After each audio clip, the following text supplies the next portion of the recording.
नमस्कार दोस्तों, मैं निहारिका सिंह। पिछले दिनों हमारा पूरा परिवार कोविड-19 वैश्विक महामारी की बीमारी से ग्रसित हुआ। हमारा पूरा परिवार एक साथ संक्रमित हुआ। कोई एक दूसरे को देखभाल करने वाला नहीं था, कोई एक दूसरे को समझने देखने वाला नहीं था। इस बीमारी में सबसे ज़्यादा समस्या इस बात की आती है कि आप चाह करके भी पेशेंट के पास जा नहीं सकते, उसको छू नहीं सकते, उसकी परेशानी को समझ नहीं सकते, चाहे कितनी भी बुरी स्थिति में क्यों ना। संक्रमण तो मेरे यहाँ सभी लोगों को था, पर लेकिन मेरे दोनों बेटों, बड़ा बेटा और छोटे बेटे को थोड़ा कम था।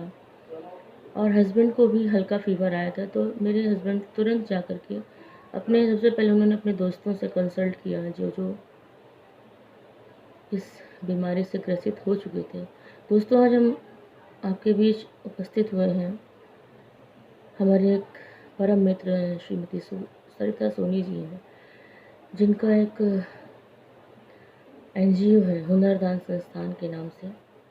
उन्होंने पिछले 20 मार्च को हमारे विद्यालय का विजिट किया और हमारे विद्यालय के बच्चों के बीच से रूबरू हुए। उन्हें मेरा विद्यालय इतना ज़्यादा पसंद आया है, बच्चों की क्रियाकलाप को देख करके, उनकी पढ़ाई को देख करके वो इतना प्रसन्न हुई कि उन्होंने देन एंड देयर डिसीज़न लिया कि मैं आपके स्कूल को गोद ले रही हूँ। मुझे क्या कोई परेशानी नहीं थी, क्योंकि मेरे बच्चों को कोई सुविधा मिले NGO या सरकार की तरफ से, बस मैं इतना ही चाहती थी। बीच में मेरा उनका नाम लेना ज़रूरी था, इसलिए मैंने उनका नाम लिया।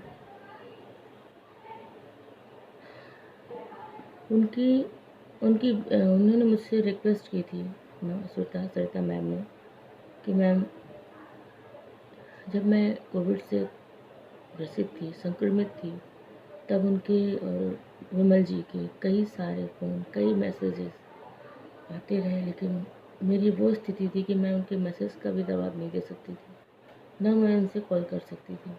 वो बहुत परेशान थी कि पता नहीं क्या हुआ, क्यों नहीं मैं मैसेज नहीं करती हूँ। मोस्टली मेरा फ़ोन ऑफ रहता था। कोरोना, इस बीमारी को प्लीज़ मजाक में मत लीजिए।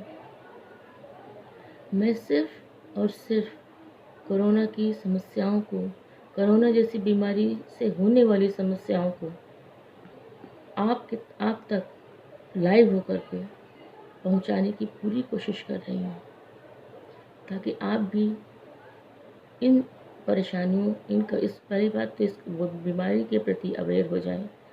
और अगर ईश्वर न करे किसी को कोरोना होता भी है, तो जो कुछ भी मैंने फॉलो किया इस बीमारी के दौरान, इस बीमारी से ठीक होने के लिए,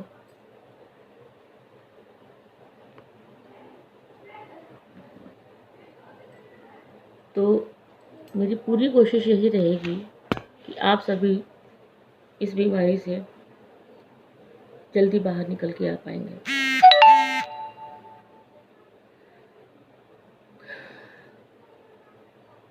बहुत बहुत तकलीफ़ होती है, बहुत तकलीफ़ होती है। मैं हार्ट पेशेंट हूँ और मेरी हार्ट सर्जरी हो चुकी है 20 साल पहले, और भी कई सारी समस्याएं स्वास्थ्य से संबंधित, क्योंकि हार्ट सर्जरी के बाद हार्ट पेशेंट को कुछ न कुछ समस्याएं होती रहती हैं, लेकिन उनको मैं हमेशा इग्नोर करती थी। जैसे ही कोरोना वायरस मेरी बॉडी में एंटर हुआ, उसके बाद मुझे लगा कि वाकई में बीमार हो सकती हूँ। मैंने कभी भी अपनी बीमारी को, अपनी परेशानियों को अपने पर हावी नहीं होने दिया। लेकिन यकीन मानिए दोस्तों,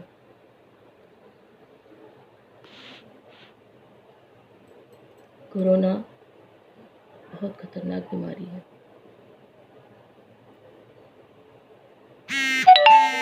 अच्छे अच्छों की हिम्मत को तोड़ देती है। 1 महीने से ऊपर हो चुका है दोस्तों, अभी भी मैं नॉर्मल नहीं हूँ।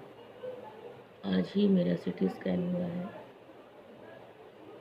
एक्सरे हुआ है और सीबीसी हुआ है। खांसी अभी भी जारी है। वीकनेस की ये स्थिति है कि मैं खड़ी नहीं हो सकती,